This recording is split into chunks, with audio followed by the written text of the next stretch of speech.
매일 성경과 함께하는 아름빛 교회 말씀 묵상 아름빛 바이블 키트 시간입니다. 2024년 10월 4일 금요일, 오늘 함께 묵상할 본문은 열왕기하 18장 1절부터 16절입니다. 오늘 본문은 우리가 잘 아는 히스기야 왕의 이야기를 담고 있습니다. 특히 그의 통치에 대한 평가가 나오는 3절부터 6절을 주목하여 함께 살펴보고자 합니다. 먼저 본문을 읽어드리겠습니다. 히스기야가 그의 조상 다윗의 모든 행위와 같이 여호와께서 보시기에 정직하게 행하여 그가 여러 산당들을 제거하며 주상을 깨뜨리며 아세라 목상을 찍으며 모세가 만들었던 놋뱀을 이스라엘 자손이 이때까지 향하여 분향함으로 그것을 부수고 느후스단이라 일컬었더라. 히스기야가 이스라엘 하나님 여호와를 의지하였는데 그의 전후 유다 여러 왕 중에 그러한 자가 없었으니 곧 그가 여호와께 연합하여 그에게서 떠나지 아니하고 여호와께서 모세에게 명령하신 계명을 지켰더라. 히스기야 왕은 다윗과 같이 여호와 보시기에 정직하게 행한 왕이었습니다. 특별히 4절에 그의 중요한 업적들이 나타나는데 산당을 제거하고 주상을 깨뜨리며 모세가 만들었던 놋뱀을 부순 사건을 기록하고 있습니다. 그는 이 놋뱀을 단순히 느우수단, 즉 노조각에 불과하다고 선언했습니다. 출애굽 당시 하나님께서 불뱀을 통해 하나님을 원망하는 이스라엘을 징계하셨을 때 모세는 놋뱀을 만들어 장대에 매달았고 물린 자가 그것을 보면 살 수 있었습니다. 그러나 놋뱀 자체가 능력을 가진 것은 아니었습니다. 하나님은 이를 통해 하나님의 말씀에 대한 순종과 믿음을 기뻐하신다는 것을 보여주셨습니다. 그러나 시간이 흘러 이 놋뱀은 이스라엘 백성에게 우상 숭배의 대상으로 전락했습니다. 백성들은 놋뱀에 분향하며 마치 그것이 하나님인 것처럼 예배했습니다. 이러한 상황에서 히스기야는 놋뱀을 부수고 그것이 단지 놋조각에 불과하다고 선언함으로써 우상 숭배의 문제를 해결하려 했습니다. 이 놋뱀을 예배하는 것이 왜 잘못된 것인지 설명하기 위해 우리는 모세의 황금 송아지 사건을 다시 살펴볼 필요가 있습니다.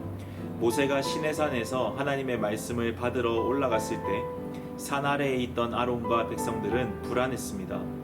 모세가 사라진 동안 여호와 하나님과 연결될 수 없다는 불안감에 휩싸였고 그들은 하나님과 소통할 수 있는 새로운 매개체가 필요하다고 느꼈습니다. 그때 아론은 고대 근동의 제사장들이 하던 방식처럼 금송아지 신상을 만들어 백성들에게 제시했습니다. 당시 사람들은 신상이 마치 TV와 같은 역할을 한다고 믿었습니다. 인간이 직접적으로 접할 수 없는 신을 눈앞에서 보게 해주는 매개체로 여겼기 때문입니다. 신상에 절하고 분향하는 행위는 곧 신상을 숭배하는 것이 아니라 신상을 통해 그 신을 예배한다고 여겼습니다. 모세가 산에서 내려와 이 광경을 보고 크게 분노했습니다. 그리고 아론에게 이유를 묻자 아론은 이해할 수 없는 말을 합니다. 출애굽기 32장 24절에서 아론은 이렇게 말하죠. 내가 그들에게 이르기를 금이 있는 자는 빼내라 한즉 그들이 그것을 내게로 가져왔기로 내가 불에 던졌더니 이 송아지가 나왔나이다. 여러분, 이 말이 이해가 되십니까? 금부치를 불에 던졌더니 송아지가 나왔다는 말이 도무지 말이 안 되는 것처럼 보입니다. 하지만 아론이 한 말은 당시 고대 근동의 신상 제작 과정을 알면 이해가 되는 말입니다. 고대 제사장들은 장인들과 함께 신상을 만들었고 신상이 완성되면 여러 의식을 통해 그것이 단순한 물체가 아닌 신의 현존으로 간주되었습니다. 도구를 강물에 던지거나 장인의 손을 가짜로 자르는 등의 의식을 통해 신상은 인간이 만든 것이 아닌 신이 만들어준 것처럼 여겨졌습니다.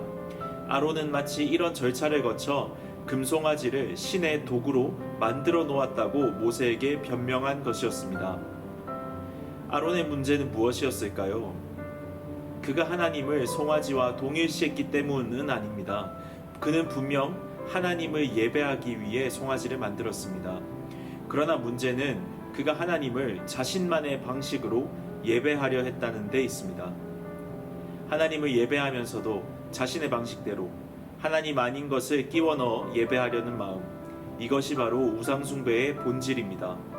오늘 본문에 등장하는 유다 백성들도 마찬가지였습니다. 그들은 놋뱀을 보면서 하나님을 예배했습니다. 그리고 이 놋뱀이 하나님이 만드신 것이라고 착각하고 그 앞에 절을 했습니다. 하지만 열왕기의 저자는 이 놋뱀이 하나님이 만드신 것이 아니라고 분명히 말합니다. 모세가 만들었던 놋뱀을 이스라엘 자손이 이때까지 분향함으로, 그리고 히스기야는 이 놋뱀을 느우수단, 즉 단순한 놋 조각에 불과하다고 선언해버렸습니다. 여러분, 성경이 말하는 우상숭배란 단순히 다른 신을 예배하는 것에 그치지 않습니다. 삼위 하나님을 예배한다 할지라도 내 방식대로 예배하거나 하나님이 아닌 것을 끼워 넣어 예배한다면 그것 또한 우상숭배입니다. 저희 교회가 소속된 대학예수교 장로회 합동교단은 종교개혁자들의 가르침을 따라 예배장에 십자가조차 걸어두지 않습니다. 눈에 보이는 것은 쉽게 현혹될 수 있고 십자가조차 예배의 대상이 될 수 있기 때문에 그것마저도 예배당 중심에 두지 않기로 했습니다. 그렇기 때문에 우리는 우상숭배에 대한 걱정을 거의 하지 않습니다. 명절 때 가족 중에 예수님을 믿지 않은 분들이 있어 제사 문제가 일어날 수는 있겠지만 그런 경우가 아니라면 우상숭배를 의식할 일이 많지 않다고 생각할지도 모릅니다. 집에 불상이나 동물 신상 같은 것을 모셔둔 분도 없을 것입니다. 우리는 정말로 절에 가지 않고 모스크에 가지 않으며 무당집에 가지 않으니 우상숭배로부터 자유로운 걸까요? 종교개혁가 존 칼빈은 인간의 마음은 우상을 만들어내는 공장이라고 말했습니다. 우리는 흔히 우상이라고 하면 눈에 보이는 물건들을 떠올립니다.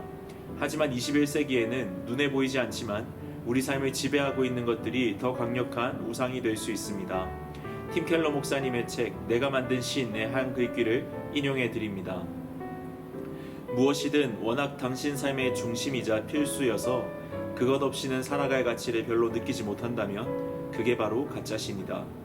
우상은 마음을 지배하므로 당신은 더 생각할 것도 없이 열정과 에너지, 돈과 정서적 자원을 다분히 거기에 쏟을 수 있다. 가정과 자녀, 직업과 돈벌이, 성취와 평론가의 호평, 체면과 사회적 지위가 다 우상이 될 수 있다. 로맨틱한 이성관계, 업계의 인정, 안전하고 평안한 환경, 외모나 두뇌, 정치나 대의 명분, 도덕과 가치관, 심지어 기독교 사역에서 성공하는 것도 다 우상이 될 수 있다. 현대사회는 복잡합니다. 직업, 성별, 연령, 지역에 따라 우리는 각기 다른 우상을 섬기고 있습니다. 무엇이든 우상이 될 수 있으며 결국 모든 것이 하나님을 대체할 수 있는 위험성을 내포하고 있습니다. 오늘 본문의 놋뱀처럼 말입니다. 히스기야 행동은 오늘 그러한 우리에게 큰 본보기가 됩니다. 먼저 우리 역시 히스기야처럼 하나님의 말씀에 의지한 신앙을 가져야 합니다. 열왕기 저자는 히스기야의 신앙을 이렇게 평가합니다. 여호와께서 모세에게 명령하신 계명을 지켰더라. 결국 우리는 계시된 하나님을 믿고 그분을 올바르게 알아야 합니다.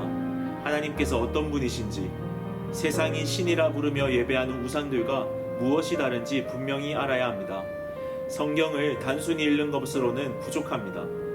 공덕을 쌓기 위해 고행하듯 읽는 것이 아니라 꼼꼼하고 체계적으로 그리고 마음을 다해 읽음으로써 하나님을 아는 지식을 쌓아야 합니다. 그러나 문제는 우리의 죄성 때문에 하나님의 말씀을 온전히 이해하지 못한다는 것입니다. 우리는 본성적으로 하나님을 거부하고 있으며 말씀을 왜곡하거나 자신의 편의에 맞게 해석하기도 합니다. 그렇기에 우리는 스스로 우상을 만들어내는 행위를 끊을 수 없는 연약한 존재임을 하나님 앞에서 깊이 인정해야 합니다. 또한 매일 우리 안에서 자라나는 우상을 발견하고 그것이 하나님이 아님을 분명히 선포해야 합니다. 우리 삶의 중심을 차지하고 있는 것들, 그것 없이는 살 수 없다고 여겼던 모든 것들이 결국은 나를 만족시킬 수 없다는 사실을 날마다 스스로에게 고백해야 합니다. 두 번째로 우리 스스로에게 우리가 그리스도 안에 있다는 복음을 다시금 전해야 합니다.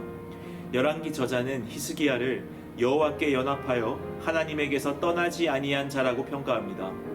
우리의 중보자 예수 그리스도는 우리의 모든 죄를 대신 짊어지시고 하나님의 진노를 막으신 분이십니다.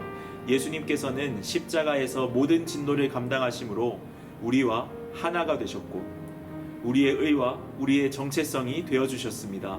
그래서 우리는 이제 하나님과 연합한 자로 영원히 예수 그리스도와 연합하여 살아갑니다. 따라서 우리의 정체성과 삶의 목적은 더 이상 나를 충족시키지 못하는 가치들이 아닙니다. 오히려 우리가 우리의 의의 옷이 되어주시고 중보자가 되신 예수 그리스도 안에 있다는 사실을 매일 스스로에게 선포해야 합니다. 우리가 완전한 하나님의 형상이신 그리스도와 연합된 존재임을 인식하고 우리와 하나가 되어 떠나지 않으시는 그분의 의를 의지할 때 우리는 우상을 만들지 않고도 만족할 수 있을 것입니다. 그러므로 우리 마음의 우상 공장을 멈출 수 있는 유일한 소망은 바로 예수 그리스도입니다. 그리고 마침내 우상이 없는 나라에서 하나님을 온전히 알고 예배할 날이 올 것입니다. 그날까지 우리는 예수 그리스도를 우리의 구주로 믿고 그분을 의지하며 살아가야 할 것입니다. 오늘은 먼저 우리가 만들어내고 섬겨온 우상들을 되돌아보며 회개하는 시간을 갖길 소망합니다. 하나님을 대신하기 위해 세운 안전장치와 자랑들, 그것을 만들기 위해 집착하고 투쟁했던 시간들, 하나님과 함께 섬기려 정당화했던 모든 핑계들을 내려놓고 주님의 긍휼을 구합시다. 그리고 하나님을 더 바르게 알기를 기도합시다. 내가 원하는 방식이 아닌 하나님께서 원하는 방식으로 그분을 알아가기를 기도합시다. 그리스도의 장성한 분량에 이르기를, 말씀을 읽고 깨닫는 지혜를 주시길, 하나님을 알수록 그리스도를 더욱 의지하는 믿음의 사람이 되기를 기도합시다. 함께 기도하겠습니다. 살아계신 하나님, 오늘 우리에게 말씀을 통해 다시금 은혜를 주시니 감사합니다. 우리가 만들어내고 섬겨온 우상들을 되돌아봅니다. 하나님을 대신하기 위해 세운 안전장치와 자랑들, 그것을 만들기 위해 집착하고 투쟁했던 시간들, 하나님과 함께 섬기려 정당화했던 모든 핑계들을 내려놓고 주님의 긍휼을 구하오니 용서해 주옵소서. 우리의 우상 공장을 멈추게 할 수 있는 유일한 소망 예수 그리스도를 바라봅니다.